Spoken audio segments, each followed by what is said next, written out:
السلام علیکم۔ آج میں آپ لوگوں کے سامنے ایک ایسی روشن دلیل پیش کرنے جا رہا ہوں کہ اللہ تعالیٰ کی طرف سے اپنے بندوں کو کس طریقے سے مدد آتی ہے۔ کراچی شہر کے پسماندہ علاقے میں ایک خاتون اپنے شوہر اور 2 بچوں کے ساتھ رہائش پذیر ہے۔ ان خاتون ظاہر سی بات ہے ہماری زندگی میں بھی بڑے مسئلے مسائل ہیں، معاشرتی اعتبار سے، ماحول کے اعتبار سے، کرونا کے اعتبار سے، لیکن ان خاتون کی کہانی اپنے آپ ایک مثال ہے۔ ان خاتون کو ٹی وی اور کینسر کا مرض ہے۔ جس علاقے میں یہ رہتی ہیں، جس مکان میں یہ رہتی ہیں، وہ کرائے کا ہے۔ ان خاتون نے سارے مسئلے مسائل جو بھی ان کو درپیش آئے اس کا خوب ڈٹ کے تو پہلے مقابلہ کیا، جہاں جہاں تک کہ یہ کر سکیں اپنی مدد آپ کے تحت چھوٹے کم وسائل میں اور کم آمدنی میں رشتہ داروں کی اور دوسرے احباب کی ہلکی پھلکی سی سپورٹس میں یہ جتنا اس معاملات کو یہ آپ سروائیو کر سکیں، ان معاملات سے یہ کر پائیں۔ اس کے بعد وہ خاتون نے، ان خاتون کی ایک رقیب نے وہ ویڈیو بنا کے اس کو وائرل کیا کہ یہ مسئلے مسائل چل رہے ہیں، کوئی مخیر حضرات ہیں تو وہ تعاون کریں۔ گزشتہ 8 یا 9 دنوں پہلے یہ ویڈیو ہمیں موصول ہوئی اور الحمدللہ اللہ تعالیٰ کے اس کرم کے ساتھ اس کے وسیلے بن کے آشیانہ ویلفیئر سوسائٹی کے توسل سے ہم اور آپ آج ان کے ساتھ ہیں۔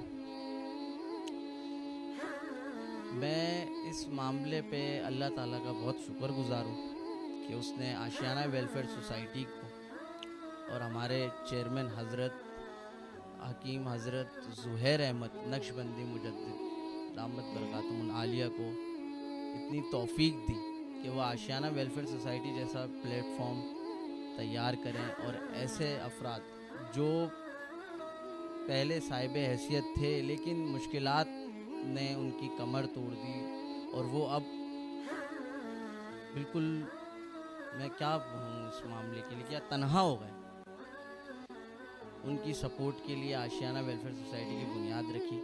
اور آج ہم یہاں ہیں، آپ بھی یہاں ہیں۔ آئیے ان خاتون سے، میری بہن سے بات کریں۔ السلام علیکم میری بہن، آپ کی ویڈیو وائرل ہوئی تھی، ہم نے آپ کی پوری داستان سنی کہ آپ ٹی وی اور کینسر کے مرض میں مبتلا ہیں، آپ کے 2 بچے ہیں، شوہر کے ذریعہ معاش کے معاملات صحیح نہیں ہیں، تو یہ اتنا عرصہ، یہ آپ کو بیماری کب لاحق ہوئی؟ 2016 سے 4 سال کا یہ کم و بیش جو عرصہ ہے، اس میں آپ کو اس بیماری کی بھی اور گھر کے مسائل بھی، ظاہر سی بات ہے 2 بچے ہیں ماشاءاللہ، اللہ انہیں صحت عافیت دے، ان کی پڑھائی کا اخراجات بھی اور یہ سب کچھ، اس میں آپ کو کیا مسئلے مسائل درپیش آئے، کس طریقے سے آپ نے سروائیو کیا یہ 5 سال؟ جی 4 سال سے بیمار تھی، میں بہت تکلیف میں تھی، تو ڈاکٹرز نے بھی کوئی صحیح ڈائگنوز نہیں کرا تھا میری بیماری، پریشانی بہت زیادہ تھی، شوہر کی انکم بھی نہیں تھی اتنی، والدین کی سپورٹ تھی، گھر والوں کی سپورٹ تھی مجھے، تو اب اور زیادہ جو ہے بیماری اور حالات اتنے خراب ہو گئے تھے کہ شوہر کی نوکری بھی ہٹ گئی اور میں بالکل پیرالائز ہو گئی تھی، کیونکہ پہلے علاج ہزاروں میں ہو رہا تھا تو ماں باپ سپورٹ کر پا رہے تھے۔ اپیل کرتی ہوں، مہربانی کرتی ہوں کہ جو یہ ادارے نے مدد کری ہے ہماری، ان کا شکریہ ادا کرتی ہوں کہ کس طرح میرے بیٹے کی اور میری مدد کری ہے، اور آپ سب کا بھی شکریہ ادا کرتی ہوں کہ آپ لوگ یہاں تک آئے اور آپ لوگوں نے میری مدد کری، اور میں بالکل پیرالائز ہو گئی تھی، نہیں کر پا رہی تھی کچھ بھی، تو اس وجہ سے یہ سب اس تکلیف سے گزارا کرتے کرتے اب یہاں تک پہنچ گئی تھی، تو یہ سب اس وجہ سے وہی ویڈیوز وغیرہ بنی،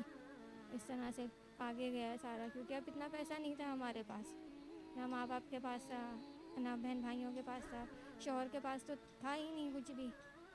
جس وجہ سے بس یہ سب پریشانیاں ہوئی تھیں۔ آشیانہ ویلفیئر سوسائٹی، مطلب ہم نے تو یہ ویڈیو دیکھی، اور دوسرے دیگر افراد یا کسی ویلفیئر سوسائٹی نے آپ سے رابطہ کرنے کی کوشش کی؟ ویلفیئر سوسائٹی رابطہ کرنے کی کوشش کری تھی، لیکن وہ پھر گورنمنٹ ہاسپٹلس وغیرہ میں جسے لے جانے کا کہہ رہے تھے، وہ کرونا کی وجہ سے ہم جانا نہیں چاہتے تھے، میری والدہ نے بھی منع کر دیا تھا کیونکہ سب جگہ کرونا ٹیسٹ کا مسئلہ ہو رہا تھا، وہ میں نہیں کرا سکتی تھی، تو اس وجہ سے پھر ہم نے منع کر دیا تھا، ہم گورنمنٹ میں نہیں کرا سکتے، تو ان کو منع ہو گیا تھا۔ یہ ٹی بی اور کینسر کے امراض کے کا جو معاملہ ہے، اب اس کے علاوہ اس میں ڈاکٹرز کچھ کہتے ہیں کہ ریکوری کی ہے معاملہ؟ جی، ابھی اللہ کا شکر ہے، بہت فرق آیا ہے کہ میں چل سکتی ہوں، بات کر سکتی ہوں۔ ڈاکٹر سے بہت امید دلائی ہے کہ 1.5 سال کا علاج ہے اور 1.5 سال میں انشاءاللہ یہ صحیح ہو جائے گی۔ پوری کوشش ہے، ڈرپ انجیکشنس کے ذریعے انفیکشن نکال رہے ہیں، تو کہہ رہے ہیں 6 مہینے بعد وہ ٹیسٹ بھی کریں گے بڑا میرا، تو کہہ رہے ہیں کہ اللہ شکر سے بہتر ہو جائے گا۔ باقی یہ کہ سب کی دعائیں اور ہمت کی ضرورت ہے، دعاؤں میں بہت طاقت ہوتی ہے۔ بالکل درست فرمایا میری بہن آپ نے کہ دعاؤں میں بہت طاقت ہوتی ہے، اور یہ ماشاءاللہ سے یہ آپ کی ماں باپ کی اور آپ کی خود کی یہ دعاؤں کا یہ اثر ہے کہ آج آپ ایک سب آپ کے لیے کھڑے ہوئے ہیں، ہم یہاں پہ آئے ہیں، سب معاملات ماشاءاللہ سے اللہ کا شکر ہے۔ کیونکہ ان کو میں نے دیکھا تو نہیں ہے، لیکن صرف میں الفاظوں میں ان کا شکریہ ادا کرنا چاہوں گی کہ آپ کا بہت شکریہ کہ آپ نے میرے لیے اور میرے بچے کے لیے اتنا سب کچھ کرا۔